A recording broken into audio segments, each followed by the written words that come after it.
यांचे स्वागत अभय जैन करतील अशी मी त्यांना विनंती करतो। अजून कोण नाही नाव सांगा ना।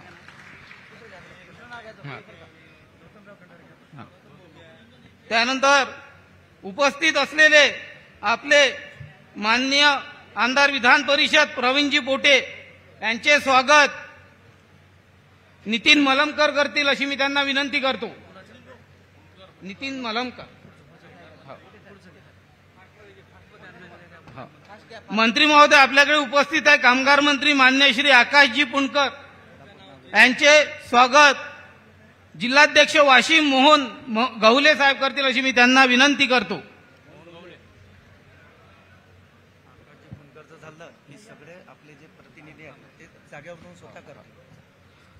त्यानंतर उपस्थित आमदार रविभाऊ राणा बडनेरा मतदारसंघ यांचे स्वागत केंद्रीय सदस्य गौतमभाऊ खंडारे करतील अशी मी त्यांना विनंती करतो। इथे उपस्थित असलेले संजयभाऊ कोटे आमदार जळगाव जामोद यांचे स्वागत आमचे बुलढाण्याचे अध्यक्ष अनिल भाऊ मुंडे करतील अशी मी त्यांना विनंती करतो। सर्व सदस्य आपल्या कार्यकर्त्यांना विनंती आहे की सन्माननीय पाहुण्यांचे स्वागत त्यांनी करावे। त्यानंतर उपस्थित असलेले प्रतापदादा अडसळ आमदार महोदय काळेसाहेब, त्यानंतर आपले अचलपूरचे आमदार प्रवीण भाऊ, नंतर उपस्थित आमदार सईताई या ठिकाणी उपस्थित आहे। सईताई डहाके आमदार कारंजा मानोरा, त्यानंतर सईताई डहाकेंचं स्वागत शीतलताई मुरादे करतील। प्रवीण भाऊ तायडे यांचं स्वागत गौतम खंडारे करतील।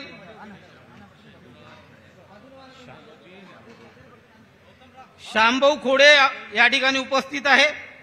श्यामभाऊ खोडे यांचं स्वागत नितीन मलमकर करतील।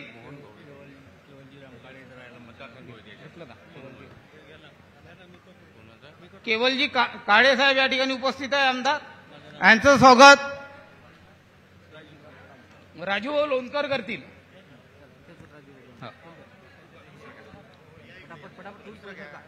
प्रतापदादा प्रतापदादा यांचे स्वागत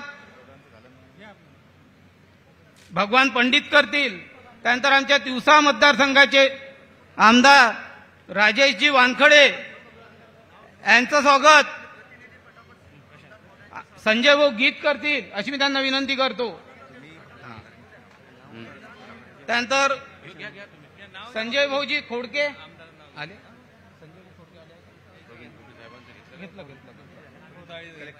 घेतलं ना नाव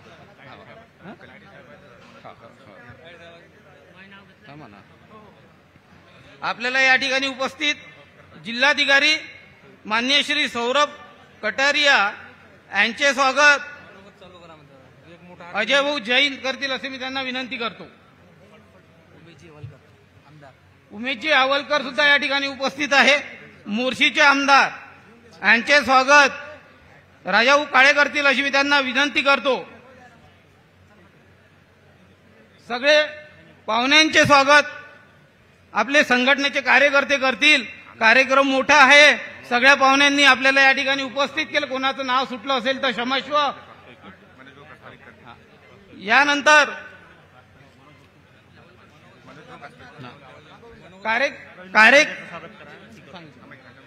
कार्यक्रमाचे प्रास्ताविक आपले संघटनेचे अध्यक्ष मनोज भाऊ चव्हाण करतील अशी मी त्यांना विनंती करतो।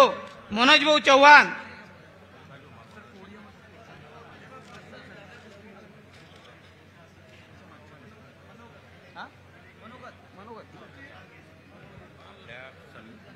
संघटनेचे अध्यक्ष मनोगत मनोजभाऊ चव्हाण करतील अशी मी त्यांना विनंती करतो. मनोजभाऊ चव्हाण.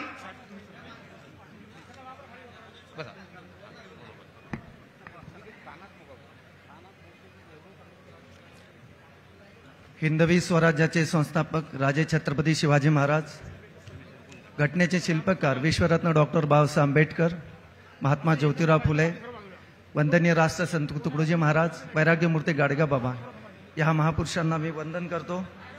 आजच्या या ऐतिहासिक शुभप्रसंगी आपल्याला लाभलेले सर्व सन्माननीय या राज्याचे लाडके मुख्यमंत्री, आमच्यासाठी सुपर सीएम आम्ही पहिलेपासून म्हणत होतो, देवेंद्रजी फडणवीस साहेब, आमच्या जिल्ह्याचे पालकमंत्री तथा महसूल मंत्री माननीय श्री चंद्रशेखरजी बावनकुळे साहेब, माननीय नामदार गिरीशजी महाजन साहेब, आकाशदादा पुणकर साहेब व या ठिकाणी सर्व या कार्यक्रमाला लाभलेले सर्व सन्माननीय आमदार महोदय व उपस्थित सर्व अधिकारी व या ऐतिहासिक कार्यक्रमाला जमलेले माझ्या विदर्भातील प्रत्येक जिल्ह्यातील माझे सर्व सन्माननीय प्रकल्पस्थ माता भगिनी बंधू, हा ऐतिहासिक सोहळा तुमच्या साक्षीनं पार पडतो आहे. हा ऐतिहासिक सोहळा आपण जो अनुभवतो याच्या मागे आपल्या सगळ्यांचा प्रचंड असा त्याग आहे, संघर्ष आहे. आणि या संदर्भात मी मागे जाणार नाही, वेळ कमी आहे. मागच्या सरकारनं जो अन्याय केला आणि त्या अन्यायाला वाचा फोडण्यासाठी कोणी पुढाकार घेतला नव्हता. विदर्भ बळीराजा प्रकल्पग्रस्त संघर्ष संघटनेच्या माध्यमातून हा संघर्ष उभा राहिला आणि या संदर्भामध्ये आमचे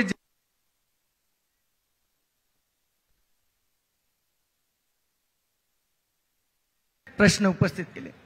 या संदर्भामध्ये आम्ही जेव्हा जेव्हा आंदोलनं केले तेव्हा तेव्हा सर्वांनी आम्हाला सहकार्य केलं. विशेष करून आमच्या या कार्यक्रमाचे आयोजक सन्माननीय प्रतापदादा अडसळ आणि प्रतापदादा अडसळांचं जे सन्माननीय मुख्यमंत्री महोदयांच्या सतत कानाशी असायचे आणि या विषय जेव्हा मिळेल वेळ तसा ते विषय साहेबांसमोर मांडायचे. सोबतच त्यांना जे सहकार्य करणारे आमचे आमदार सन्माननीय रविभाऊ राणा असतील, या आंदोलनाची जी आमच्या संघर्षाची सुरुवात असेल डॉक्टर माननीय अनिलजी बोंडे साहेब असतील, आनंदरावजी अडसूळ असतील, बरेच जे प्रतिनिधी आहेत ते या संदर्भामध्ये आमच्या खांद्याला खांदा लावून काम करणाऱ्या आमच्या सुरेखाताई ठाकरे असतील. आता अनेकांचे नावं घेण्यासाठी वेळ नाही, परंतु सर्व जनप्रतिनिधींनी आम्हाला त्याच ताकदीनं सहकार्य केलं. आणि हा जो प्रश्न सन्माननीय देवेंद्र फडणवीस साहेबांनी, हा विदर्भातला विषय होता आणि विदर्भातला विषय असल्या कारण पश्चिम महाराष्ट्रात अजिबात नव्हतं. मात्र प्रत्येक वेळेस हाच शब्द येत होता की हा विषय हा महाराष्ट्राचा आहे आणि महाराष्ट्राला द्यावं लागलं तर महाराष्ट्राची तेवढी आर्थिक स्थिती बरोबर नाही आहे. या जेव्हा आमचे सन्माननीय गिरीशजी महाजन साहेब जलसंपदा मंत्री होते तेव्हा सुद्धा आम्ही अनेक वेळा साहेबांशी भेटलो, ही हिदूच केली. परंतु महायुतीच्या सरकारनं हे कधी म्हटलं नाही का हे जमत नाही, होणार नाही, अजिबात कधी म्हटलं नाही. हो करू बघू, मात्र तो दिवस सुवर्ण अक्षरात लिहिण्याजोगता आजचा जो ऐतिहासिक जो शुभप्रसंग आहे तो खऱ्या अर्थानं आज आपल्याला सगळ्याला अनुभवत आहे. संघर्षामध्ये आमच्या अनेक प्रकल्पग्रस्तांनी आत्महत्या केल्यात. अनेक लोक जे वाट पाहत होते ते मृत्युमुखी पडलेत. मात्र विजय झाला, सत्याचा विजय झाला. अन्याय जो झाला होता तत्कालीन सरकारच्या माध्यमातून त्याला न्यायामध्ये परिवर्तित करण्याचं काम माननीय देवेंद्र फडणवीस साहेबांनी केलं. कारण ते विदर्भाचे सुपुत्र आहेत. हा अन्याय विदर्भावर झालेला आहे आणि अन्याय झाला असताना त्यांना त्यांच्या विदर्भातल्या या शेतकऱ्यांची जाणीव आहे. साहेब, मी विशेष करून तुम्हाला सांगतोय, 832 कोटी रुपये जेव्हा तुम्ही मंजूर केलेत तेव्हा याची प्रसिद्धी झाली नाही. तेव्हा या संदर्भामध्ये कुठे बॅनर्स लागले नाही. पत्रकारांचा प्रश्न होता, 832 कोटी जर दिलेत तर सरकार याची प्रसिद्धी का करत नाही आहे? कारण 5 कोटीचं जरी कोणी काम आणलं तर त्याचे हजारो बॅनर लागतात. मात्र या संदर्भामध्ये बॅनर लागले नाही.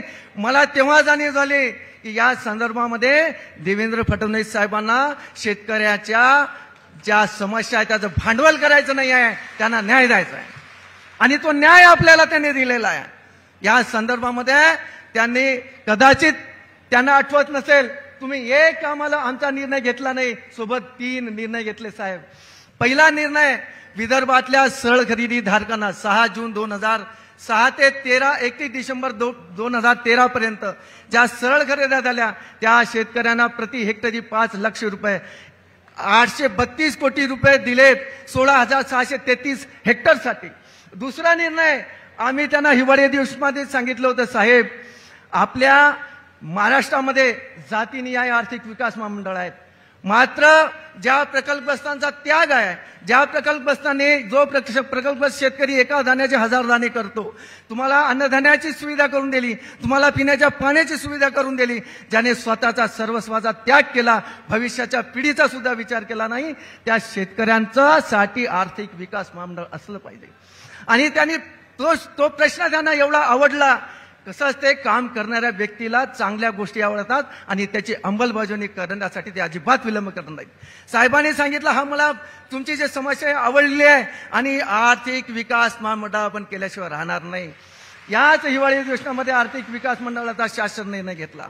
या संदर्भामध्ये 2019 मध्ये महाराष्ट्रामध्ये एकच प्राधिकरण होतं साहेब, आणि प्राधिकरण भूसंपादन प्राधिकरणमध्ये एवढे मोठे प्रकरण होते, विदर्भातले 50,000हून अधिक प्रकरण होते.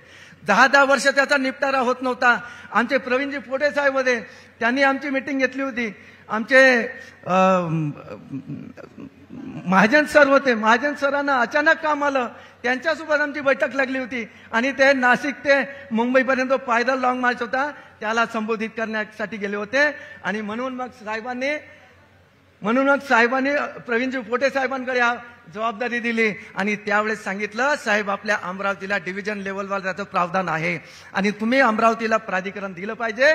ते प्राधिकरण तुम्ही दिलं आणि ते स्थापन झालं, ते सुरू झालं. आज या ऐतिहासिक क्षणी शेतकऱ्यांच्यासाठी तुम्ही बघून घ्या, नुसतं एक पोथी वाचायचं काम नाही आहे, कृतीत उतरण्याचं काम केलं तर देवेंद्र फडणवीस साहेबांनी केलं, या महायुतीच्या सरकारनं केलं.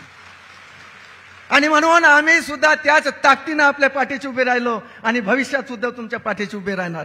साहेब सांगण्याजरूर भरपूर आहे, तुमचा वेळ कमी आहे, म्हणून मी थोडक्यातच एवढं सांगू इच्छितो की या संदर्भामध्ये पुढच्या ज्या काही आपल्या महत्वाच्या मागण्या आहेत त्याही तुम्ही पूर्ण करणार. आम्हाला 100% नाही 1000% विश्वास आहे. आमची पहिली मागणी होती 6 जून 2000 परिपत्रकानुसार जलसंधारण विभागाने जो सुद्धा सरळ खरेदी केल्या होत्या त्या शेतकऱ्यांना सुद्धा याच्यामध्ये समाविष्ट केलं पाहिजे. ते जास्त बजेट नाही आहे, तुम्ही करू शकता आणि करणार आहात, आम्हाला विश्वास आहे. दुसरी महत्वाची आमची जी मागणी आहे, प्रकल्पग्रस्त प्रमाणपत्रांचा जो आकडा आहे हा प्रचंड आहे. त्याचा मागच्या सरकारमध्ये जो आजपर्यंत त्याची अंमलबजावणी करायला पाहिजे होती ते झाली नाही आणि जो लाखांच्या वरती गेलेला आहे. प्रकल्पग्रस्त प्रमाणपत्र धारकांच्या सुशिक्षित बेरोजगारांसाठी आपण एकतर 5% आरक्षण आहे ते 15% करावं आणि त्याच्यातही जर सरकारला नोकऱ्या देणे शक्य नसेल तर त्या प्रकल्पग्रस्त प्रमाणपत्र धारकांना एकमुश्त 30 लाख रुपये द्यावे, जेणेकरून तो आपला उदरनिर्वाहाचं साधन निर्माण करू शकेल. आणि यामुळे आमची दुसरी महत्वाची मागणी होती की सरळ खरेदीधारक प्रकल्पग्रस्त शेतकऱ्यांना प्रकल्पग्रस्ताचे प्रमाणपत्र अनुज्ञे नाही. 29 जानेवारीला साहेब GR आला. या प्रकल्पग्रस्तांनी काय केलं, जमिनी दिल्या, घरं दिले आणि त्यांचा कोर्टामध्ये जाण्याचा रस्ता सुद्धा बंद झालेला आहे. म्हणून त्यांना हे प्रकल्पग्रस्ताचं प्रमाणपत्र देणं अनुज्ञेय करावं, ही महत्वाची मागणी आहे. ज्या शेतकऱ्यांनी 58-60 वर्षाचा जो शेतकरी आहे त्याच्याकडून काम होत नाही, सरकारनं जमिनी त्याच्या घेतलेल्या आहे, त्याचा उदरनिर्वाह कसा होणार आहे प्रश्न त्याच्या समोर आहे. या संदर्भामध्ये सरकारनं त्या प्रकल्पग्रस्तांसाठी 58 वर्षावरील प्रकल्पग्रस्तांसाठी आपण मिनिमम पेन्शन योजना लागू केली पाहिजे, ही आमची सर्वांची मागणी आहे साहेब. त्यानंतर विदर्भातील प्रकल्पग्रस्तांच्या ज्या स्थानिक प्रश्न आहेत त्या प्रश्नामध्ये आजपर्यंत उजाळा झाला नाही, ते प्रश्न सुद्धा माननीय जिल्हाधिकारी असतील, माननीय विभागीय आयुक्त असतील, या काय म्हणतात त्याला ED साहेब असतील किंवा मुख्य अभियंता असतील, यांच्या स्तरावर या बैठका लागल्या पाहिजे आणि त्यांचे सुद्धा प्रश्न स्थानिक पातळीवर सुटले पाहिजे, जेणेकरून ते प्रश्न तुमच्यापर्यंत येण्याची गरज पडणार नाही आणि इकडच्या इकडे सुटतील. आणि त्या संदर्भामध्ये साहेब या आर्थिक विकास मंडळ जे आपण निर्माण केलं, आम्ही सरकार आणि प्रशासन यामधला दुवा आहे आणि आम्ही ते काम करतोय. म्हणून आमच्या संघटनेला आर्थिक विकास मंडळ असेल किंवा आणखीन काही मंडळ असेल तिथं प्रतिनिधित्व दिलं तर आम्ही आणखीन चांगलं काम करू शकू आणि प्रकल्पग्रस्तांना चांगला न्याय देऊ शकू. आज सुवर्ण अक्षरात लिहिण्याजोगता हा दिवस आहे. हजारो लोक या ठिकाणी बसलेले आहेत, हजारो लोक बाहेर आहेत आणि आपल्या प्रतीक्षेमध्ये साहेब येतील आणि आपल्याला संबोधित करतील. आपल्याला न्याय देण्याचं काम ज्यांनी केलं ते आपल्याला संबोधित करणारच आहेत. म्हणून या ठिकाणी हे जे काही मी पाढा वाचला हा अत्यंत महत्वाचा होता. फार कमी थोडक्यात आहे, खूप मोठा आहे, पण तो मी या ठिकाणी वाचणार नाही. आणि मी तुम्हाला शेवटची मागणी करतोय. या दरम्यान साहेब जे काही आमच्या प्रकल्पग्रस्तांनी आत्महत्या केल्या, मोर्शीच्या उपोषण पेंडालमध्ये फॅनला लटकून फाशी घेतली, पेढी प्रकल्पामध्ये धरणाला लटकून फाशी घेतली, असे अनेक प्रकल्पग्रस्त आहे. त्यांना आपण आर्थिक सहायता केली पाहिजे आणि त्यांच्या परिवाराचं जीवनयापन होईल अशा पद्धतीची त्यांना मदत केली पाहिजे.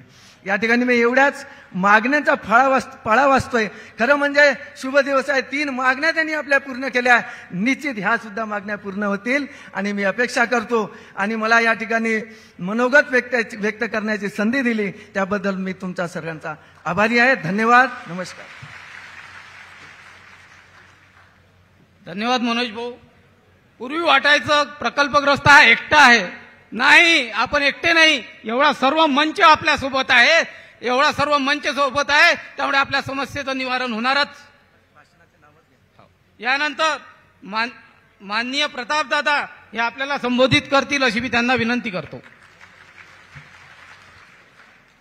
मंचावर उपस्थित आपल्या सगळ्यांचे लाडके नेते माननीय मुख्यमंत्री आदरणीय देवेंद्रजी फडणवीस, आपले सन्माननीय पालकमंत्री बावनकुळे साहेब, आपला जो आज कार्यक्रम आहे या खात्याचे मंत्री माननीय गिरीश भाऊ, माननीय मंत्री आकाशजी फुंडकर, मंचावर उपस्थित असलेले सर्व सन्माननीय मान्यवर, कारण वेळ कमी आहे त्यामुळं, आणि उपस्थित विदर्भातील सर्व प्रकल्पग्रस्त ज्येष्ठ पितृतुल्य नागरिक, माता भगिनी, युवक मित्रांनो, मी जास्त वेळ घेणार नाही कारण आपल्याला माननीय पालकमंत्री महोदय, गिरीश भाऊ आणि देवेंद्रजींना ऐकायचा आहे.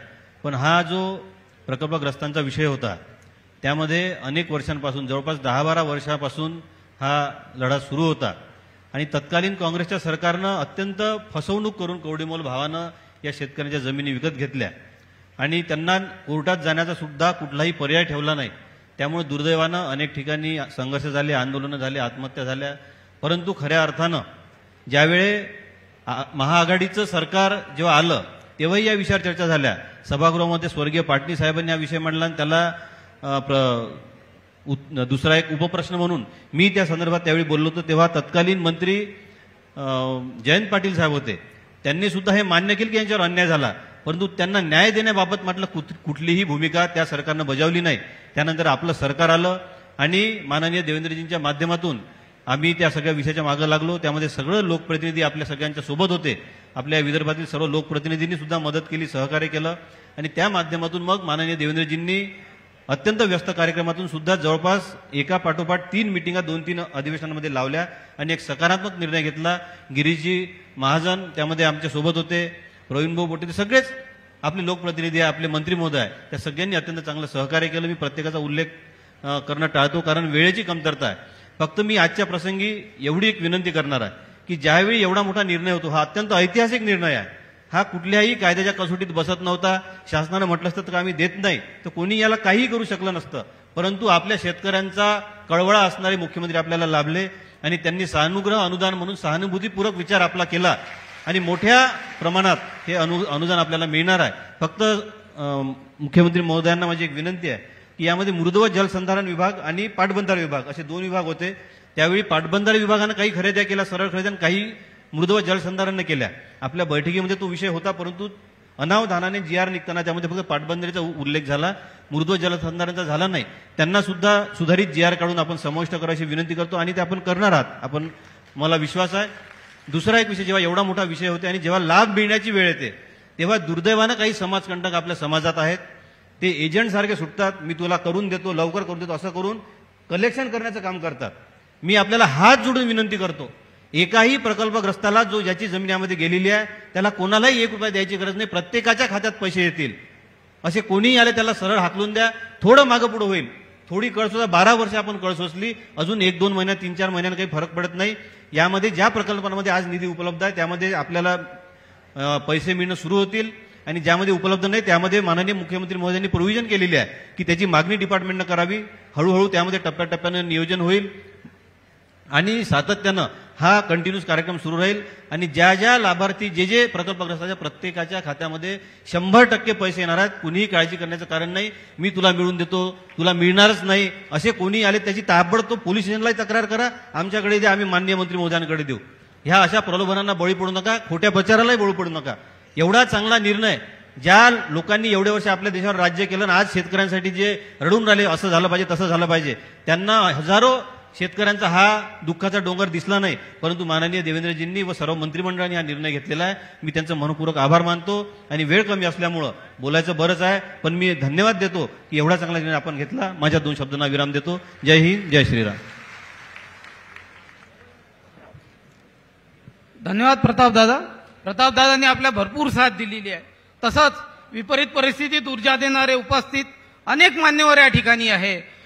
तेच म्हणायचे, तू चल अरे और थोड़ा तू चल, मंजिले कामयाबी यही है, जो बस तेरी है, जो बस तेरी है. यापैकी मी रविभाऊ राणा यांना या ठिकाणी आमंत्रित करू, त्यांनी आपले मनोदय या ठिकाणी व्यक्त करा.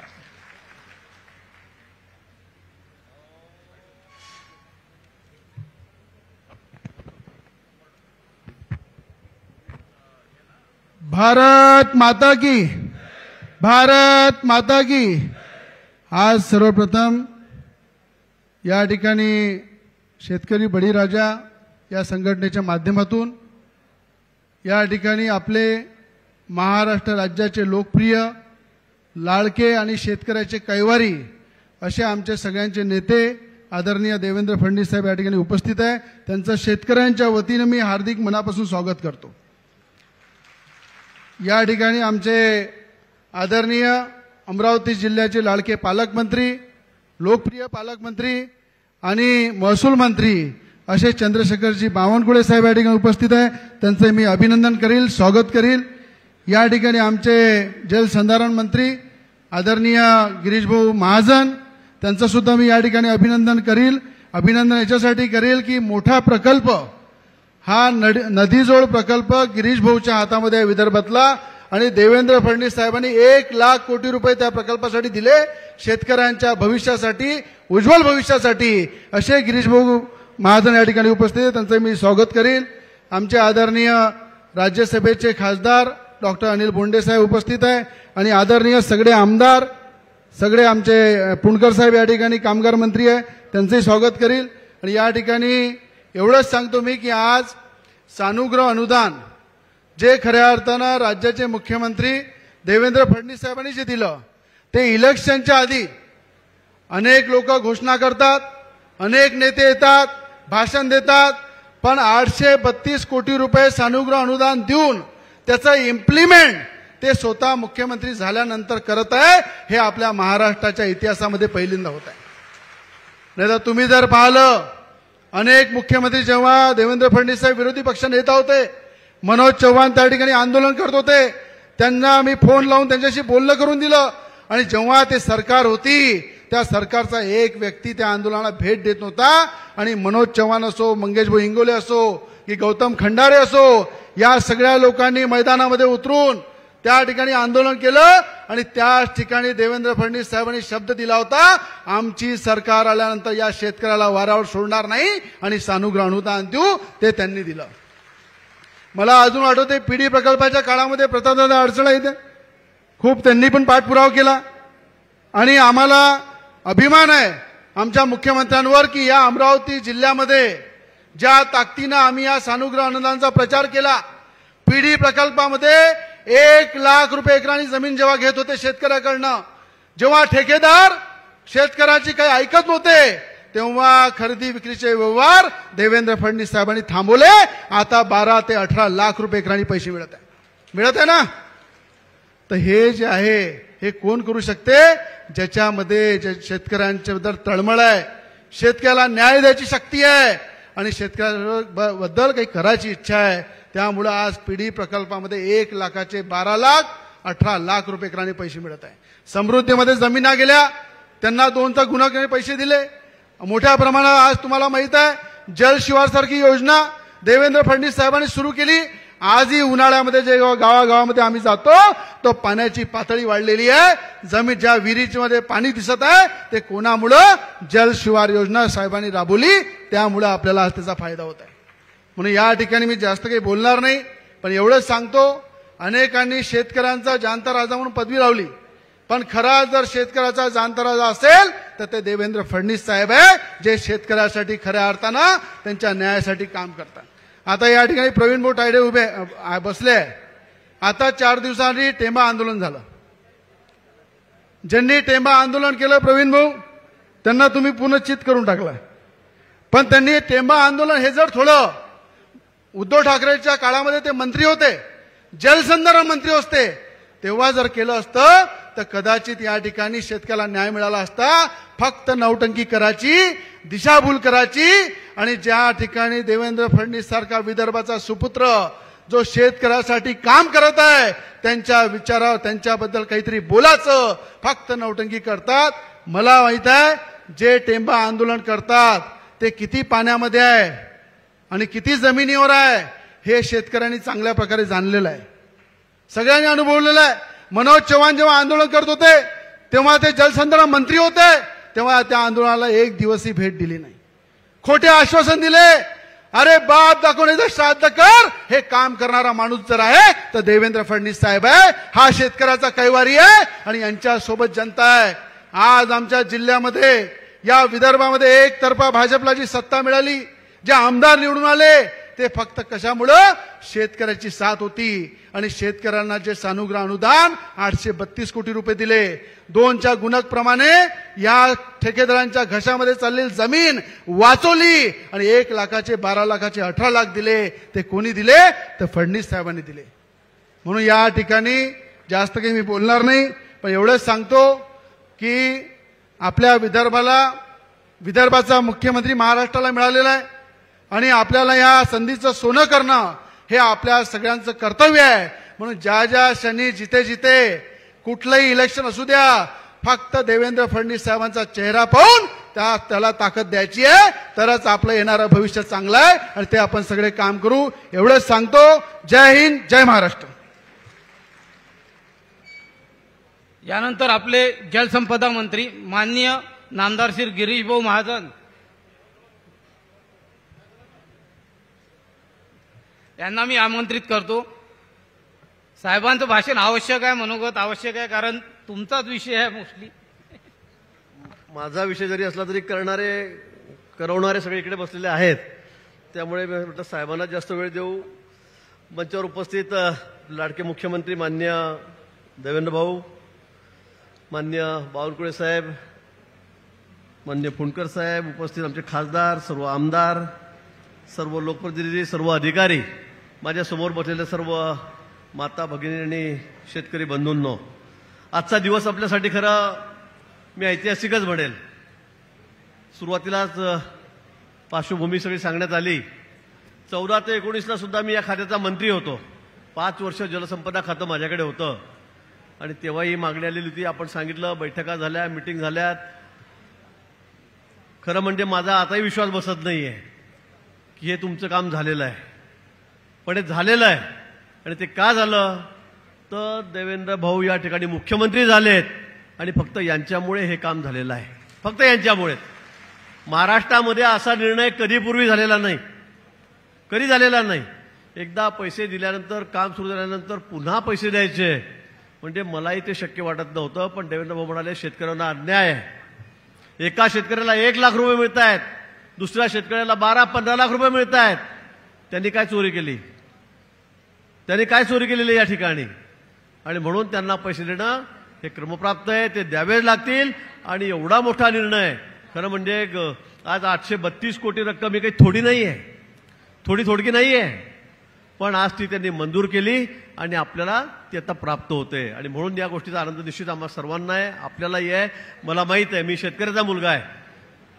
जमीन ॲक्विजिशन काय असतं, गावं कशी उठतात, त्या ठिकाणी त्यांना किती खेटे घालावे लागतात. आतापर्यंत मी स्वतः यातला एक लाभार्थी. 35 वर्षापूर्वी माझ्या वडिलांची जमीन त्यावेळेला 4.5-5 एकर जमीन ही 35 वर्षापूर्वी भूसंपादन झाली होती, एका छोट्या धरणामध्ये गेली होती आणि 35-36 वर्षांनी तिचे पैसे आता मला 4 महिन्यापूर्वी मिळाले. 35-36 वर्ष फिरावं लागलं आणि म्हणून सरळ खरेदी पद्धत आपण आणली. त्या पद्धतीमुळे त्या ठिकाणी शेतकऱ्यांना फायदाही झाला, पण काहींना तोटाही व्हायला लागला.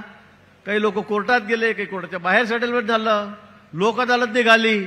पण मला वाटतं जो शेतकरी जी आम्ही ज्या जमीन कसतोय त्याच्यावर आमचा उदरनिर्वाह आहे, आमच्या मुलांचं भविष्य आहे, ती जमीन ज्या वेळेला प्रकल्पामध्ये जो रस्ता असेल, धरणं असतील, कुठे सरकारी कामं असतील, त्या कामात देतो त्याला त्याचा पूर्ण मोबदला मिळालाच पाहिजे. अन्यथा तो बिचारा जीवनातून उठतो.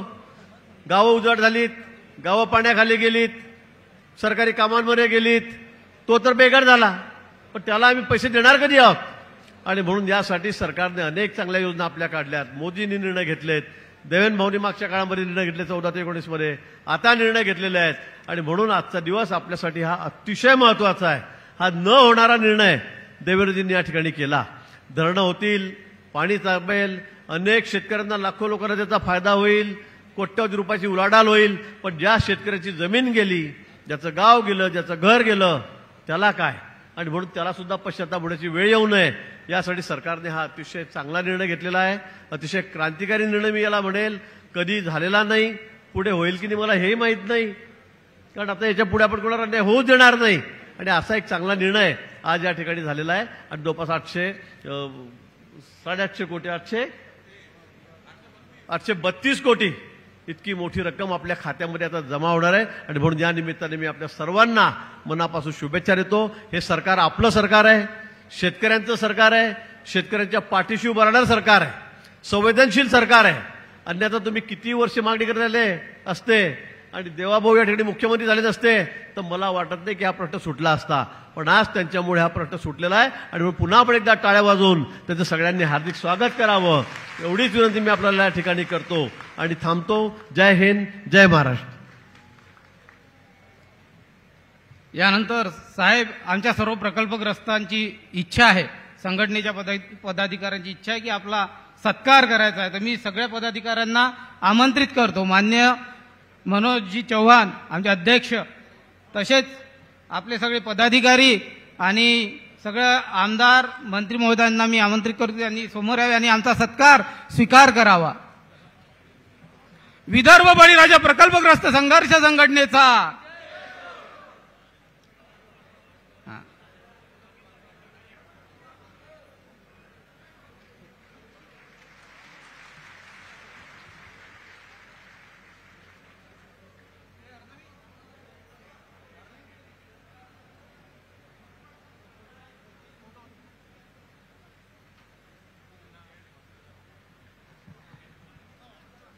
मुख्यमंत्री महोदयांना विनंती आहे की प्रकल्पग्रस्त जे शेतकरी आहे गणेशराव ठाकरे टेंभा येथील आणि उषादेवी ठाकरे यांची नात आपल्याला एक छोटीशी भेट देऊ इच्छिते. ती भेट आपण स्वीकार करावी, नम्र विनंती.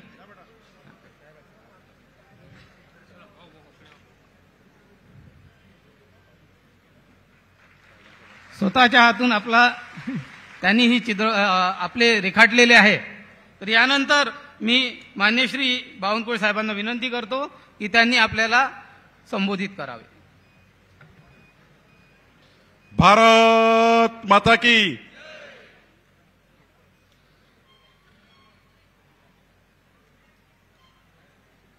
आपल्या सर्व शेतकऱ्यांना, आपल्या सर्व बहिणींना, प्रकल्पग्रस्त बहिणींना, भावांना, ज्यांनी 832 कोटी रुपयाचं अनुदान आपल्या सर्वांकरता मंजूर केलं आणि आज या अनुदानाचा वाटप या ठिकाणी करण्याकरता या कार्यक्रमाला उपस्थित आपल्या राज्याचे माननीय मुख्यमंत्री देवेंद्र फडणवीसजी, आपले लोकप्रिय जलसंपदा मंत्री गिरीश महाजनजी, माननीय आकाश फुंडकरजी, डॉक्टर अनिल बोंडेजी, प्रवीण पोटेजी, रवी राणाजी प्रताप अडसळजी, संजय कुटेजी, राजेशजी वानकडे, प्रवीणजी तायडे, केवलरामजी काळे, उमेशजी यावलकर, सईताई डहाके या संघटनेचे सर्व पदाधिकारी, माननीय चव्हाणजी आणि सर्वच उपस्थित बंधू आणि भगिनी, आज अमरावती आणि पश्चिम विदर्भाकरता अत्यंत आनंदाचा दिवस आहे, ऐतिहासिक दिवस आहे की आज अमरावतीमध्ये विमान उतरलं. पहिलं विमान आज अमरावतीमध्ये सुरू झालं आणि आजपासनं माननीय देवेंद्र यांच्या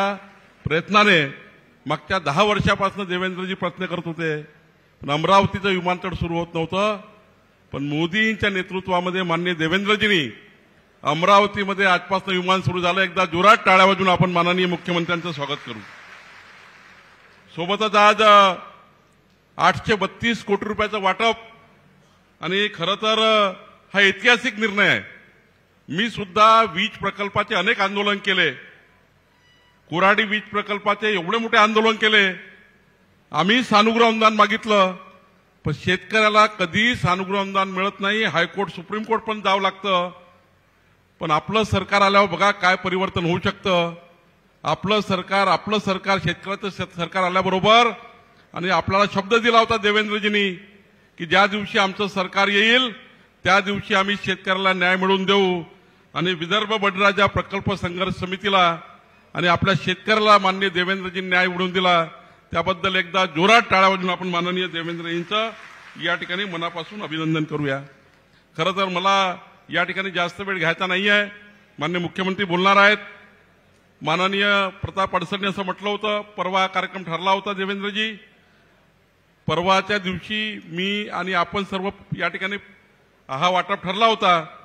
पण मी प्रतापला म्हटलं, चव्हाणजीला म्हटलं, ज्या नेतृत्वाने, ज्या कर्तृत्ववान व्यक्तींनी आपल्याला 832 कोटी रुपये मिळवून दिले, हा कार्यक्रम माननीय देवेंद्र यांच्याच हस्ते होईल. आणि म्हणून त्यांनी आमचं निमंत्रण स्वीकारलं आणि खऱ्या अर्थाने शेतकऱ्यांना न्याय देण्याकरता आणि एक मागण्या नाही, आताच या ठिकाणी प्रास्ताविकामध्ये सांगितलं 3 मागण्या माननीय देवेंद्रजींनी या ठिकाणी जलसंपदा मंत्री असताना आणि राज्याचे मुख्यमंत्री असताना खऱ्या अर्थाने पूर्ण केल्या. या ठिकाणी खऱ्या अर्थाने पश्चिम विदर्भाचा बदलतो आहे. तो समृद्धी महामार्गाने बदलला, आता जिगाव प्रकल्पाने बदलतो आहे, नळगंगा वैनगंगा प्रकल्पाने बदलतो आहे, अमरावतीमध्ये एअरपोर्टने बदलतो आहे. आता पश्चिम विदर्भामध्ये विकासाचा एक पर्व सुरू झाला आहे. विकसित भारताचा संकल्प माननीय प्रधानमंत्री मोदीजींनी केला आहे आणि विकसित महाराष्ट्राचा संकल्प माननीय देवेंद्र फडणवीस साहेबांनी केला आहे. खऱ्या अर्थाने आपण सर्वांनी माननीय देवेंद्र यांच्या नेतृत्वातलं सरकार, जे सरकार समाजाच्या शेवटच्या गरीब माणसाकरता, शेतकरी शेतमजुराकरता आपलं सरकार काम करत आहे. आणि त्यामुळं आज मलाही माहित आहे महाजन साहेब, असा निर्णय कुठेच होऊ शकत नाही सानुग्रह अनुदानाचा. हा निर्णय माननीय देवेंद्रजींनी करून दिला. खरं तर या ठिकाणी मी आपले देवेंद्रजींचे आभार मानतो या जिल्ह्याचा पालकमंत्री म्हणून. आणि माझी विनंती आहे, या ठिकाणी प्रतापनी सांगितले गोष्ट खरी आहे. मलाही या ठिकाणी जनता दरबारामध्ये अनेक लोकांनी तक्रारी दिल्या देवेंद्रजी, की काही लोक शेतकऱ्यांना फसवतात आहे, काही लोक एक संभ्रम तयार करत आहेत की आता 832 कोटी येणार आहे, पण काही शेतकऱ्याचे नावं असूनही त्यांना सांगतात आहे तुमचे नावं नाही आहे, मी त्या ठिकाणी तुमचं काम जमवून देतो, मला एवढं करून द्या. असे काही लोक या ठिकाणी मधात एजंट तयार झालेले आहेत. माझ्याकडे 4 तक्रारी आल्या. मी प्रतापला सांगितलं, संजय कुटेजींनी त्या ठिकाणी बघितलं. खऱ्या अर्थाने माझी शेतकऱ्यांना विनंती आहे, माननीय देवेंद्रजींनी सर्व शेतकऱ्यांना, ज्या ज्या शेतकऱ्यांच्या जमिनी गेल्या आहेत त्या सर्व शेतकऱ्यांना 5 लाख रुपये हेक्टरी इतकं सानुग्रह अनुदान मंजूर केलं आहे. कोणीही शेतकरी सुटणार नाही आहे. लवकरच हे वाटप सुरू होणार आहे. त्यामुळे कोणी मधातल्या एजंटकडे जाऊ नका, मधातल्या एजंटकडे कोणी त्या ठिकाणी भेटू नका. तुम्हाला जर कोणी फसवलं आणि कोणी तुम्हाला त्या ठिकाणी प्रलोभन दिलं, मी प्रत्येक 15 दिवसांनी या ठिकाणी अमरावतीला आहे. आपल्या पश्चिम विदर्भामध्ये संजय कुटेजी आहे, प्रताप अडसळ आहे, रवी राणा आहे, आणि त्यामुळे आपल्या पाठीशी आम्ही सर्व लोक आहोत. आपण सर्वांनी या ठिकाणी जो संघर्ष केला आहे हा मोठा संघर्ष आहे. 2007 ते 2013, 2013 ते 2024 म्हणजे आता बघा जवळपास 16 वर्ष आपल्या हातात पैसे मिळायला लागले. पण हा निर्णय खऱ्या अर्थाने ऐतिहासिक झाला. मी पुन्हा एकदा आपल्या सर्वांच्या वतीने माननीय देवेंद्रजींचं मनापासून आभार मानतो आणि खऱ्या अर्थाने शेतकऱ्याचे कैवारी म्हणून, लोकनेते म्हणून लोकनेता कसा असावा याचं उत्तम उदाहरण जर पाहायला मिळालं तर आपल्या सर्वांना पाहायला मिळालं की आपल्या जीवनामध्ये ज्यांनी परिवर्तन करून दाखवलं असे माननीय देवेंद्रजी आणि आपले मुख्यमंत्री म्हणून मी त्यांचं आभार मानतो आणि माझे 2 शब्द संपवतो. धन्यवाद. धन्यवाद साहेब. साहेब आपले पालकमंत्री आहे, कोणतीही अशी तक्रार आल्यास आपण आपल्या पालकांजवळ जाऊ शकतो. यानंतर आमची सर्वांची अशी इच्छा आहे की माननीय मुख्यमंत्री महोदयांनी आमचे लाडके आमदार ज्यांनी आमच्यासाठी खरंच खूप कर्तबगार असं काम केलेलं आहे, आमचे प्रतापदादा यांचा सत्कार मुख्यमंत्री महोदयांच्या हस्ते व्हावा अशी मी विनंती करतो.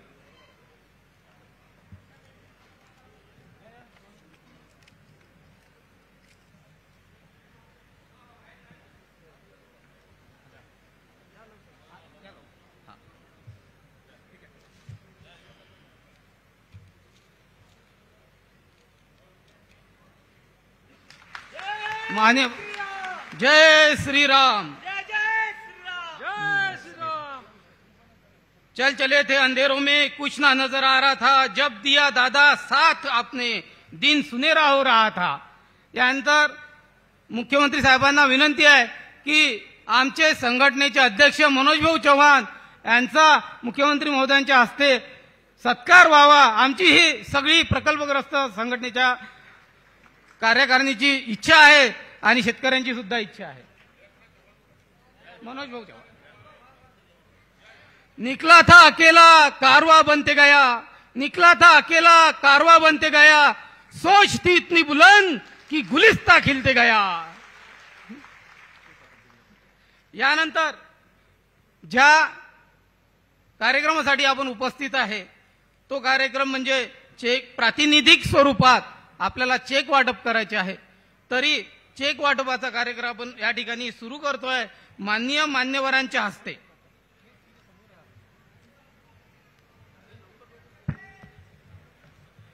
तरी मी आमंत्रित करतो गट क्रमांक 1 अमरावती जिल्हा प्रकल्प सोनगाव, शिवनी, टाकळी कलान प्रकल्प, सामदा सोंडी, चांदी नदी प्रकल्प, गरगा मध्यम प्रकल्प. लाभार्थी आहे श्री शरद पुरुषोत्तम सराड, विनायक महादेव डोनलकर, मनोहर नवलकर, वैभव सुनील ठाकरे, मधुकर पाटील. डिपार्टमेंटनी हे सगळे नावं काढलेले आहे. त्यानुसार सगळ्यांनाच आपापले मिळतील, परंतु आज प्रातिनिधिक स्वरूपात हा सोहळा होत आहे तरी टाळ्यांच्या गडगडाट त्याचे स्वागत करण्यात यावे. त्यानंतर प्रत्येक ठिकाणी प्रत्येक डिपार्टमेंट त्या ठिकाणी जाऊन त्यांचे वाटप करणार आहे. यानंतर गट क्रमांक 2 अमरावती जिल्हा प्रकल्प निम्न पेढी प्रकल्प, पेढी बॅरेज, पंढरी मध्य प्रकल्प, वासनी मध्यम प्रकल्प, करजगाव लघु प्रकल्प, राहुरा मृत लघु प्रकल्प, हारून शाह, कासम शाह, अरुण नारायण इंगळे, गुलाबराव ठाकरे, संजय गुलाबराव ठाकरे, अरुण रहाटे, श्रीमती प्रमिला देवनाथराव चर्जन, उत्तम वाटाणे यांनी चेकचा स्वीकार करावा. यानंतर गट क्रमांक 3 जिल्हा अकोला लाभार्थ्याची नावे आहे श्रीमती छायाताई कोल्हे, श्री विनोद हरिश्चंद्र फुलारी, श्री सुनील त्र्यंबक अप्पा बेगडे, शरद हिमंतराव खालोकार, शरद नांदुरकर. हे प्रातिनिधिक स्वरूपात चेक वाटपाचा कार्यक्रम आहे. यानंतर सगळ्यांना आपापल्या डिपार्टमेंटनुसार त्या ठिकाणी चेक वाटप होतील. त्यानंतर गट क्रमांक 4 जिल्हा यवतमाळ पाचूर लघु प्रकल्प, हटवांजारी लघु प्रकल्प, निम्न पैनगंगा प्रकल्प, बापूराव महादेव मडावी, श्रीमती शशिकलाबाई सुधाकरराव बौधाने, श्री ओमप्रकाश लक्ष्मण कोमरराव, श्रीमती सविता दत्तात्रय मोरे आणि श्री किसन कवडू कुमरे.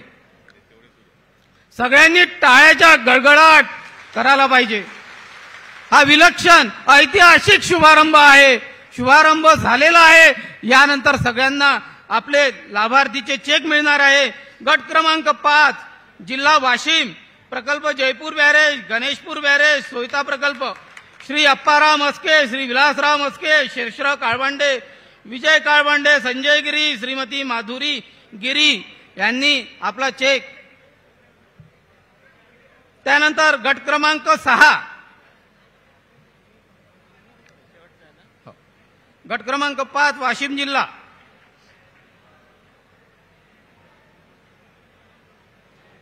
यानंतर गट क्रमांक 6 जिल्हा बुलढाणा प्रकल्प जिगाव प्रकल्प अर्क कचेरी लघु पाटबंधार प्रकल्प श्री भास्कर प्रल्हादराव वानखडे, श्री अरुण काशीराव उगले, श्री राम विजय केदार डोरे, श्री अनिल वासुदेव सोनटक्के, श्री महादेव जानू वडतकार.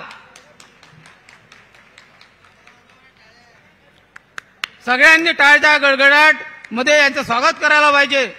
हा प्रातिनिधिक स्वरूपात चेक वाटप महोत्सव हा ऐतिहासिक शुभारंभ आहे. यामध्ये संघटनेनी कोणाची नावे दिली नाही.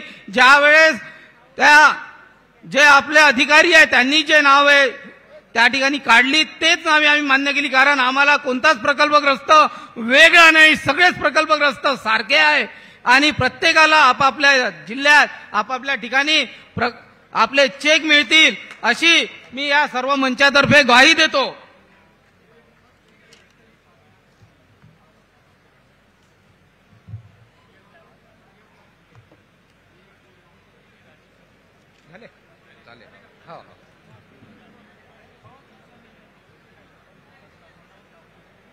आपण सर्व या ऐतिहासिक सोहळ्याचे साक्षीदार आहे आणि हा मिळालेला चेक कोणा एकाचा नसून आपल्या सर्वांचा आहे. कोणा एकाचं नाही, सगळ्यांचं संघटन मजबूत होतं म्हणून आपण इथपर्यंत पोहोचू शकलो.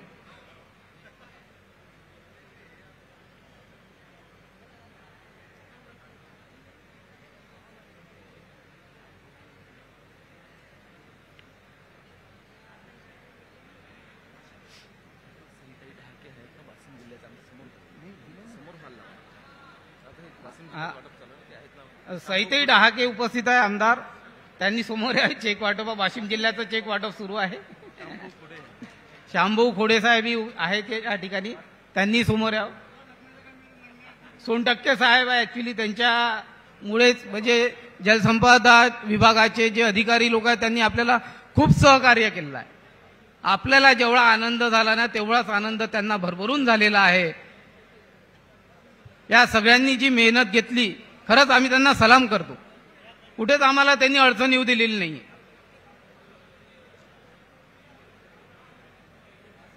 सोनटक्के साहेब आहे, टाले साहेब आहेत. हे लिस्ट घे, एक रोज आहे माझ्या तो झाले नावं झाले. प्रातिनिधिक स्वरूपात चेकचे वितरण झालेले आहे. म्हणतात ना, अन्याय किती येऊ दे, दडपण किती येऊ दे, परंतु एक सकारात्मक विचार आपले आयुष्य बदलून टाकते.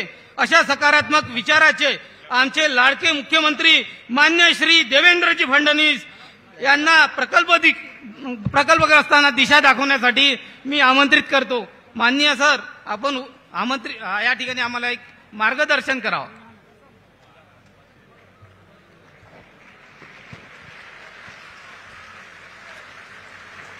हिंदवी स्वराज्याचे सरसंस्थापक छत्रपती शिवरायांना मानाचा मुजरा करतो.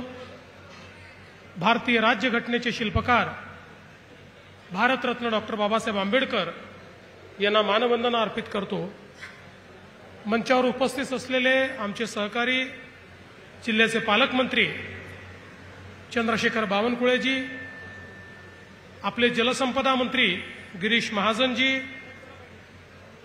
कामगार मंत्री आकाश पुणकरजी, खासदार अनिल बोंडेजी, सन्माननीय आमदार प्रतापदादा अडसड, रवीजी राणा, संजयजी कुटे, केवलरामजी काळे, प्रवीणजी तायडे, चंदूभाऊ यावलकर, राजेशजी वानखेडे, सईताई डहाके, श्यामजी खोडे, मंचावर उपस्थित असलेले प्रवीण पोटे पाटील, त्याचप्रमाणे आपल्या या संघटनेचे मनोज भाऊ चव्हाण आणि संघटनेचे सर्व पदाधिकारी, या ठिकाणी उपस्थित असलेले श्री सोनटक्के, त्याचप्रमाणे आपल्या विभागीय आयुक्त श्वेता सिंगल, सौरभ कटियार, उपस्थित सर्व शेतकरी भगिनी आणि बंधूंनो, आज मला अतिशय समाधान आहे की विदर्भातल्या अन्यायग्रस्त अशा शेतकऱ्यांना न्याय देण्याची संधी आपल्या सर्वांच्या आशीर्वादामुळे आम्हाला मिळाली. खरं म्हणजे शेतकऱ्याच्या जीवनामध्ये जमीन ही आईसारखी असते आणि कुठल्याही प्रकल्पाकरता जमीन जात असताना जे दुःख शेतकऱ्याला होतं ते निश्चितच मोठं असतं. पण विदर्भामध्ये 2006 ते 2013च्या दरम्यान ज्या प्रकारची फसवणूक आमच्या शेतकरी बंधू भगिनींची झाली ही खरोखर अत्यंत वेदनादायी आहे. ज्यावेळेस हे प्रकरण मी समजून घेतलं त्यावेळी 2006 ते 2013च्या मध्ये थेट खरेदीची योजना आणली आणि या थेट खरेदीमध्ये लोकांकडनं ॲफिडेव्हिट घेण्यात आलं की आम्हाला हा भाव मान्य आहे, याच्या विरुद्ध आम्ही कोर्टात जाणार नाही, प्रकल्पग्रस्ताचं सर्टिफिकेट मागणार नाही. म्हणजे सर्व प्रकारचे हक्क हे शेतकऱ्यांचे गोठवण्याचं काम त्या ठिकाणी झालं. आणि हे हक्क गोठवत असताना जर त्यांना वाढीव किंमत देऊन एखाद्या वेळेस हक्क गोठवले असते तर आपण हे मान्य केलं असतं की इन्सेंटिव्ह मिळाला म्हणून आपले हक्क सरेंडर करण्यात आले. परंतु अगदी 80,000 रुपये अशा प्रकारचा भाव, कोणाला 1,00,000 रुपयाचा भाव, अशा प्रकारचा भाव देऊन आणि हे सगळे हक्क गोठवण्याचं काम हे करण्यात आलं. मुळामध्ये शेतकऱ्यांच्या लक्षात केव्हा आलं तर ज्यावेळी आपलं महायुतीचं सरकार आलं, मी मुख्यमंत्री झालो आणि मुख्यमंत्री झाल्यानंतर मी निर्णय केला की थेट खरेदी जर करायची असेल तर 5 पट किंमत द्यावी लागेल, 5 पटीच्या कमी किंमत देता येणार नाही. आणि आपण 5 पटीचा GR काढून ज्यावेळी थेट खरेदीनं जमिनी ॲक्वायर करणं सुरू केलं त्यावेळी शेतकऱ्यांच्या लक्षात आलं की अरे 3च वर्षापूर्वी माझी जमीन लाख रुपयाला गेली आणि आता याला 12 लाख मिळत आहेत, याला 15 लाख मिळत आहेत, याला 18 लाख मिळत आहेत. त्यावेळी शेतकऱ्यांच्या कुठेतरी लक्षात आलं की आपली मोठी फसवणूक झाली आहे. आणि मग हा एक मोठा लढा त्या ठिकाणी आपल्या बळीराजा समितीच्या माध्यमातून उभा राहिला. सुरुवातीच्या काळामध्ये जलसंपदा मंत्री असलेले आपले गिरीश भाऊ यांच्याकडे काही बैठका झाल्या, पण त्यावेळेस लढा नवीन असल्यामुळे त्याची तीव्रता तशी कमी होती, पण तरी देखील मार्ग काढायचा प्रयत्न चालला होता. दुर्दैवाने सरकार गेलं, नवीन सरकार आलं. ज्या लोकांनी 2006 ते 2013 या कालावधीमध्ये शेतकऱ्यांची फसवणूक करून त्यांच्याकडनं जमिनी घेतल्या होत्या त्यांचंच सरकार आलं आणि बळीराजा संघटनेला वाटलं आता तरी न्याय मिळेल, या सरकारला आता तरी वाटेल की युती सरकारने इतके पैसे दिले तर आपणही काही पैसे दिले पाहिजे. आणि म्हणून मोठ्या प्रमाणात आंदोलनं झाली, शेतकऱ्यांच्या आत्महत्या झाल्या, केसेसही लागल्या, जेलमध्ये जावं लागलं, पण सरकार टस की मस झालं नाही. प्रतापदादांनी सांगितलं, प्रतापदादांनी प्रश्न विचारला होता त्याच्यावर तेव्हाच्या जलसंपदा मंत्र्यांनी हे करता येणार नाही असं थेट उत्तर देऊन ते मोकळे झाले आणि सगळे आशेचे किरण मावळले. ज्यावेळी पुन्हा आपलं सरकार 22 मध्ये आलं आणि जलसंपदा खात्याची धुरा माझ्याकडे आली त्यावेळी माझ्याकडे मीटिंग झाली आणि त्या मीटिंगच्या पूर्वी मी या प्रश्नाचं ब्रीफिंग घेतलं. ते ब्रीफिंग घेतल्यानंतर असं लक्षात आलं की कायदेशीररित्या याच्यात काहीच करता येत नाही, कारण कायदेशीररित्या ॲक्विजिशन पूर्ण झालेलं आहे, ॲफिडेव्हिटमुळे हक्क सरेंडर झालेले आहेत, कन्सिडरेशन मिळाल्यामुळे ते कन्सेंट अवॉर्ड सारखं झालेलं आहे. त्यामुळे आता कायद्यात आणि नियमात यात काहीच करता येत नाही. त्या पहिल्या मीटिंगमध्ये मी देखील सांगितलं की हो काहीतरी मार्ग तुम्हीच सांगा. मला तर आता डिपार्टमेंट सांगताय की काहीच मार्ग नाही आहे, मार्ग असेल तर आम्ही जरूर मार्ग काढू, आम्हाला इच्छा आहे, आम्हालाही दिसत आहे, पण मार्ग काही दिसत नाही आहे. पण निश्चितपणे प्रतापदादा असतील, रवी राणा असतील किंवा आमचे बोंडे साहेब असतील यांचं मी आभार मानेन की हे सगळे मला वारंवार भेटायचे. प्रतापदादा तर जवळपास रोजच मला भेटायचे आणि म्हणायचे साहेब काही मार्ग काढा, तुम्हाला दिसतंय ना अन्याय झालेला आहे. म्हटलं अन्याय तर झालेला आहे, मग अन्याय झाला तर न्याय तर दिला पाहिजे. अरे म्हटलं सगळे दरवाजे बंद आहेत, अन्याय झाला 6 साली, तुम्ही न्याय मागता 22 साली 23 साली, मी कुठून त्यातनं मार्ग काढू? म्हणाला नाही काही करा, मार्ग काढा. त्यानंतर मग आम्ही प्रयत्न सुरू केला. लॉ अँड ज्युडिशरी विभागाकडे आम्ही फाईल पाठवली. लॉ अँड ज्युडिशरी विभागाने ओपिनियन दिलं की याच्यामध्ये कुठलंही अनुदान वाढवून देता येणार नाही. हे केलं तर पॅन्डोरा बॉक्स उघडेल, अनेक ठिकाणी याचा प्रॉब्लेम तयार होईल, कायद्यात देखील हे बसणार नाही. मग मी म्हटलं की आता लॉ अँड ज्युडिशरीचं ओपिनियन जर ॲडव्हर्स आला तर आता काय करावं? मग आम्ही राज्याच्या ॲडव्होकेट जनरलकडे गेलो. त्यांना म्हटलं तुम्ही काहीतरी मार्ग सांगा, कारण शेवटी सरकारला मनात किती असलं तरी कायद्याने मार्ग काढावा लागतो, कारण सरकारचा एक एक पैसा खर्च करताना तो कायद्याने करावा लागतो. त्यावेळेस ॲडव्होकेट जनरल देखील म्हणाले की साहेब ही तर ओपन अँड शट केस आहे, या केसमध्ये तुम्ही पैसे देऊ शकत नाही, या केसमध्ये शक्य नाही आहे. सगळे मार्ग बंद झाल्यानंतर मी म्हटलं आता नेमकं काय करावं? परत सगळ्या अधिकाऱ्यांना घेऊन बसलो.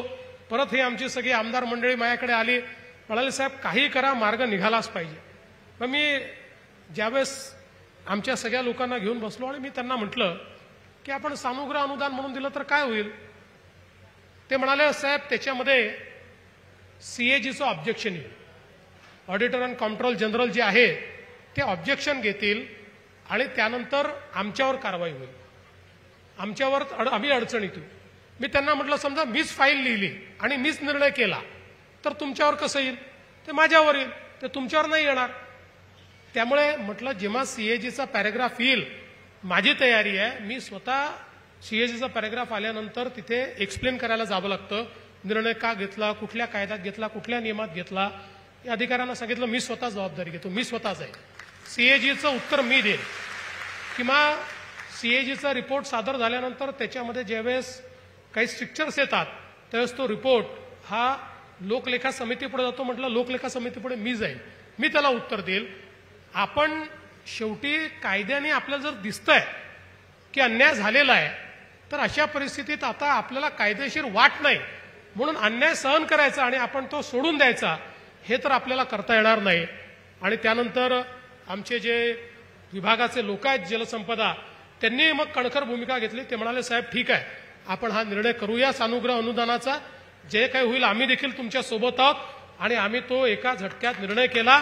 त्या ठिकाणी बैठक घेतली आणि बैठकीमध्ये आम्ही तो सानुग्रह अनुदानाचा निर्णय करून टाकला.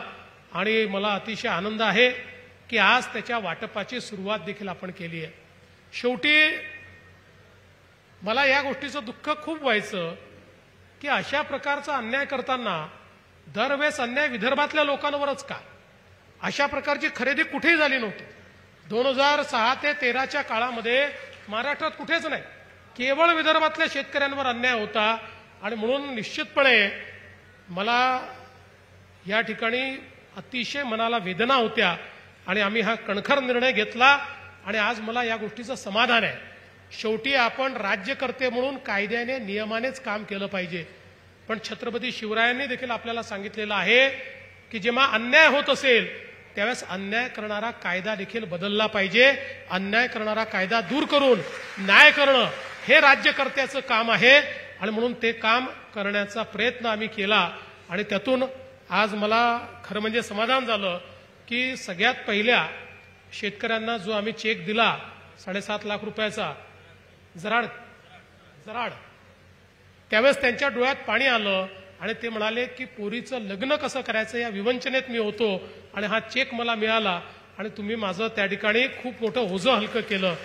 मला असं वाटतं की आपल्याला राजकारणामध्ये अनेक हार तुरे मिळतात. आता एवढा मोठा हार तुम्ही घातला, तर त्या हारापेक्षा देखील जराड साहेबांनी मारलेली मिठी ही जास्त महत्वाची होती. त्यांच्या चेहऱ्यावरचं समाधान हे अधिक महत्वाचं होतं. आणि हा निर्णय घेण्याचं समाधान यातनं निश्चितपणे आम्हाला लाभलं. मी या निमित्ताने आपल्याला आश्वस्त करू इच्छितो, मृदूसंधारण विभागाचेही अशाच प्रकारच्या जमिनी या विकत घेण्यात आल्या आणि अनावधानाने त्याचा उल्लेख हा आपल्या GR मध्ये झालेला नाही. दादांनी लक्षात आणून दिलं. पुढच्या 8 दिवसामध्ये गिरीश भाऊ हा GR आपण काढू आणि मृदूसंधारण विभागाच्याही आपल्या शेतकऱ्यांना निश्चितपणे या संदर्भात जी काही मदत आपल्याला करायची आहे ती मदत आपण करणार आहोत. खरं म्हणजे प्रकल्पग्रस्तांचं आपण महामंडळ देखील काढलंय. आता त्या महामंडळाला मोठं भागभांडवल देऊन प्रकल्पग्रस्तांच्या मुलांना त्या ठिकाणी उद्योगधंद्याकरता कर्ज कसं देता येईल बिनव्याजी, अशा प्रकारचा आमचा प्रयत्न आहे की त्यातनं तेही कशा प्रकारे आपल्या पायावर उभे राहू शकतील. एक अजून मुद्दा आपण मांडलेला आहे की 5% अट ही 15% न्यावी. मी जरूर आपल्याला सांगतो, मी पडताळून पाहिल. आज मला त्याची कायदेशीर बाजू माहीत नाही, त्यामुळे मला घोषणा करता येत नाही.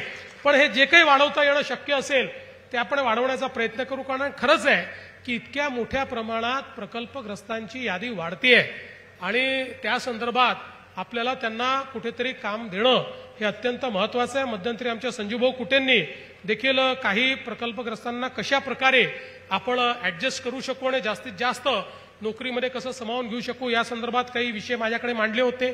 त्याही संदर्भातला आमचा अभ्यास चाललेला आहे.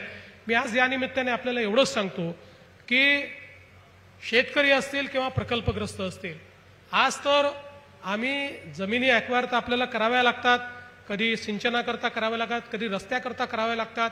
पण मी मुख्यमंत्री असताना कायदाच असा केला आहे की कुठलंही सरकार आलं तरी आता कमी पैशामध्ये ॲक्विजिशन करूच शकत नाही, त्याला योग्य मोबदला हा द्यावाच लागेल. आणि आज परिस्थिती अशी आहे की आम्ही आता ज्यावेळी एखादी ॲक्विजिशनची घोषणा करतो तर बावनकुळे साहेब त्याचे साक्षीदार आहे की आता शेतकरी आमच्याकडे येतात की भाऊ रस्ता आमच्याही जमिनीतनं घेऊन जा, कारण इतके पैसे आम्ही टॅक्स फ्री पैसा देतो, इतका पैसा आम्ही देतो की शेतकरी म्हणतात भाऊ आमच्याही जमिनीतनं आता तुम्ही त्या ठिकाणी रस्ता घेऊन जा. दोनच गोष्टी या निमित्ताने सांगणार आहे. अनेक वेळा माझ्या लक्षात येतं की आम्ही ॲक्विजिशनची घोषणा केली, शेतकऱ्यांचं बिचाऱ्यांचं लक्ष नसतं आणि कोणीतरी धन्ना सेट येतो आणि त्या शेतकऱ्यांकडनं जमिनी विकत घेतो आणि त्यानंतर 4 पट 5 पट पैसे तेही टॅक्स फ्री तो त्या जमिनीवर कमावतो. त्यामुळे लक्षात असू द्या, ज्या ठिकाणी ॲक्विजिशन आहे त्या ठिकाणी कृपया जमिनी विकू नका. जमिनी विकण्याचं आणि कोणी घेत असेल तर एकदा पता करून घ्या की अचानक एवढी जमीन हा घेण्याकरता का आलेला आहे. कारण आमची इच्छा आहे की 2 पैसे जर जास्त मिळणार असतील तर ते शेतकऱ्यांना मिळाले पाहिजेत, ते व्यवसाय करणाऱ्यांना मिळणं हे काही योग्य नाही आहे. त्यामुळे या दृष्टीने देखील आपण सगळ्यांनी सजग राहिलं पाहिजे. दुसरी गोष्ट मी आपल्याला सांगतो, या प्रकल्प म्हणजे 6 ते 13तला शेवटचा शेतकरी जोपर्यंत पैसे मिळत नाही तोपर्यंत आम्ही योजना बंद होऊ देणार नाही. हे याकरता सांगतोय की कोणीही फसवणूक करायला आलं तर त्याला बळी पडू नका. आता याच्यामध्ये वेगवेगळ्या काळात पैसे का मिळतात, कारण त्या प्रकल्पाला ते पैसे आम्हाला द्यावे लागतात आणि मग त्यांच्या खात्यातनं तुमच्या खात्यामध्ये ते वर्ग होतात. ज्या प्रकल्पाकरता ती जमीन गेली आहे त्यामुळे त्याला कुठल्या प्रकल्पाला आधी पैसे मिळतात, कोणाला नंतर मिळतात, सगळ्यांना आम्ही आता येत्या काळामध्ये पैसे देऊन टाकणार आहे. काही तुम्हाला फार काळ वाट पाहावी लागणार नाही. पण कोणाला आज मिळतील तर कोणाला 7 दिवसांनी मिळतील, कोणाला 15 दिवसांनी मिळतील.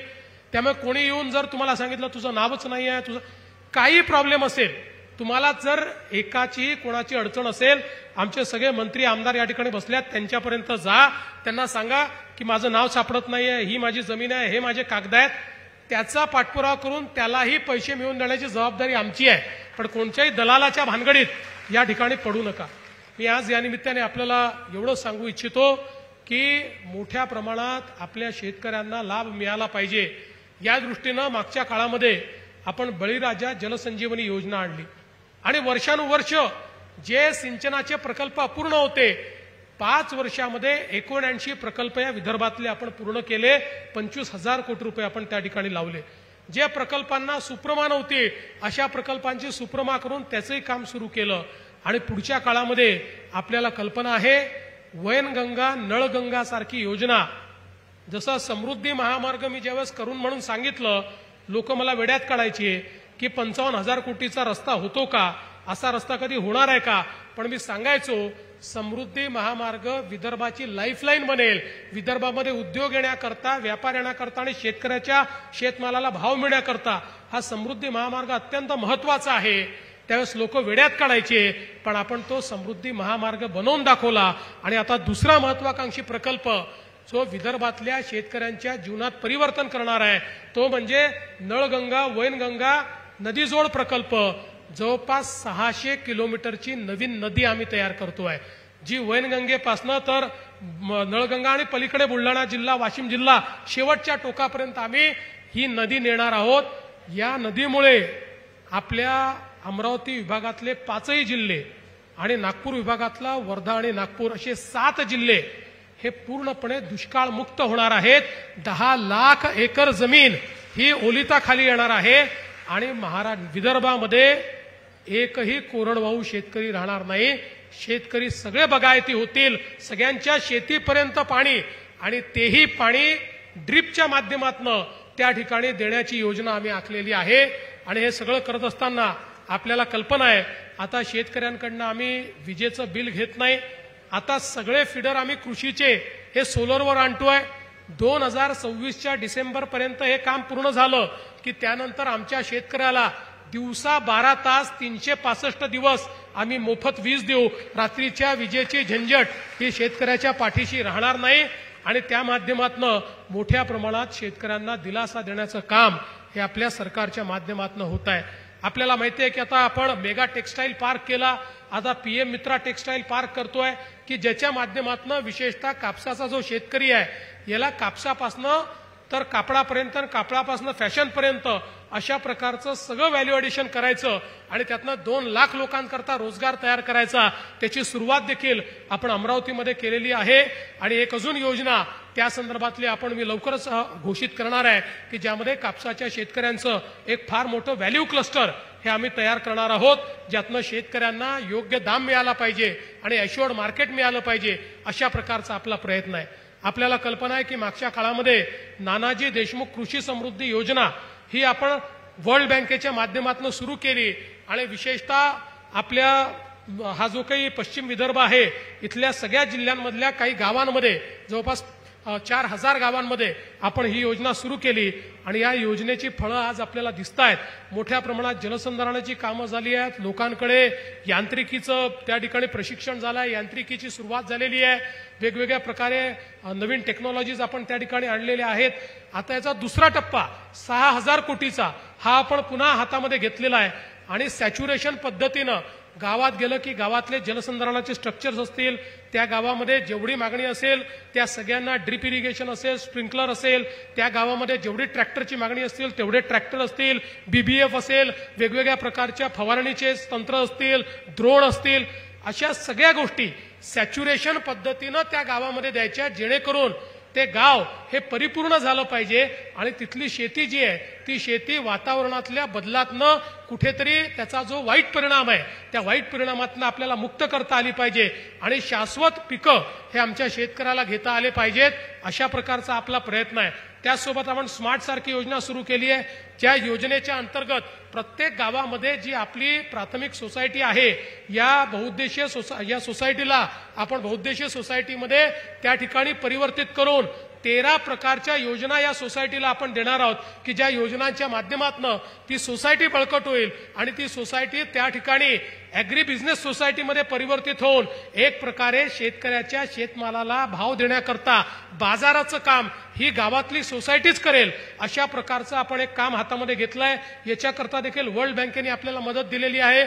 यासोबत अन्न प्रक्रिया छोटे प्रकल्प याकरता देखील आता आपण मोठ्या प्रमाणात त्या ठिकाणी मदत करणं सुरू केलेलं आहे. प्रत्येक गावामध्ये अन्न प्रक्रियेचे छोटे प्रकल्प लागून त्या ठिकाणी जे काही आपलं वेस्टेज आहे ते वेस्टेज दूर व्हावं आणि त्या माध्यमातून शेतकऱ्यांना अधिक अशा प्रकारे त्याचा पैसा मिळावा असा आपला प्रयत्न आहे. आणि हे सगळं करत असताना माननीय प्रधानमंत्री महोदयांनी द्रोण दीदीचा जो कॉन्सेप्ट आणलाय, हळूहळू आपल्याला तो कॉन्सेप्ट लागू करायचा आहे. आता आम्ही ॲग्रीस्टॅक ही व्यवस्था आमच्या बावनकुळे साहेबांच्या या माध्यमातून त्या ठिकाणी महसूल विभागातून सुरू केली आहे. याच्यामध्ये प्रत्येक शेतकऱ्याच्या जमिनीचं डिजिटायझेशन आम्ही करतो आहोत आणि 96 लाख शेतकऱ्यांचं झालेलं आहे, अजून 20 लाख शेतकऱ्यांचं करायचं आहे. त्यामुळे प्रत्येकाचं डिजिटायझेशन करून आता आपल्याला अनेक वेळा प्रश्न येतो की आपण ज्यावेळेस त्या ठिकाणी फेरफाराचा विषय असतो किंवा पंचनाम्याचा विषय असतो किंवा पीक पाहणीचा विषय असतो, प्रत्येक वेळी शेतकऱ्यांना अडचणी होतात. आता या सगळ्या गोष्टी डिजिटल माध्यमातनं, सॅटेलाइटच्या माध्यमातनं, ड्रोनच्या माध्यमातनं त्या ठिकाणी आम्ही करणार आहोत.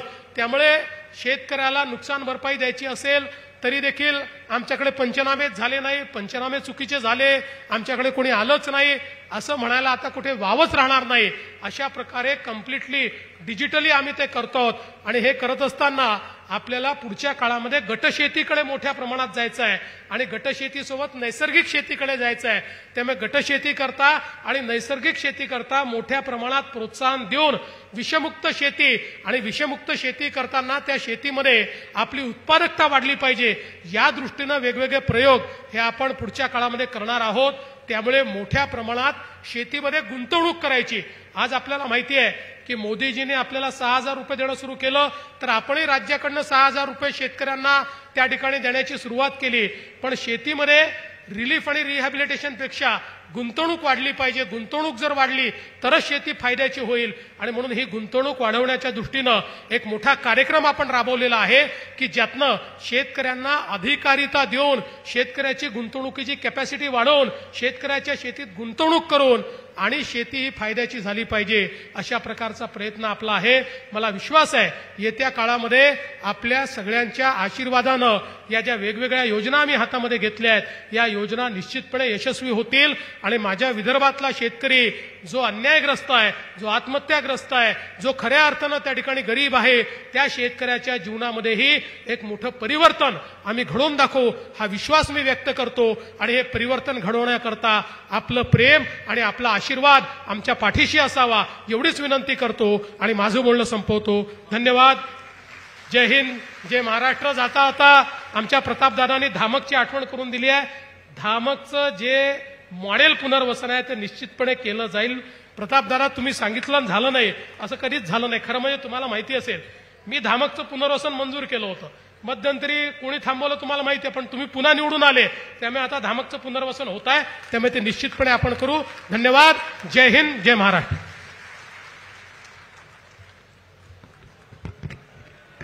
विदर्भ संघटनेचा विजय असो. विदर्भ बळीराजा संघटनेचा. फडणवीस साहेब तू आगे पळो.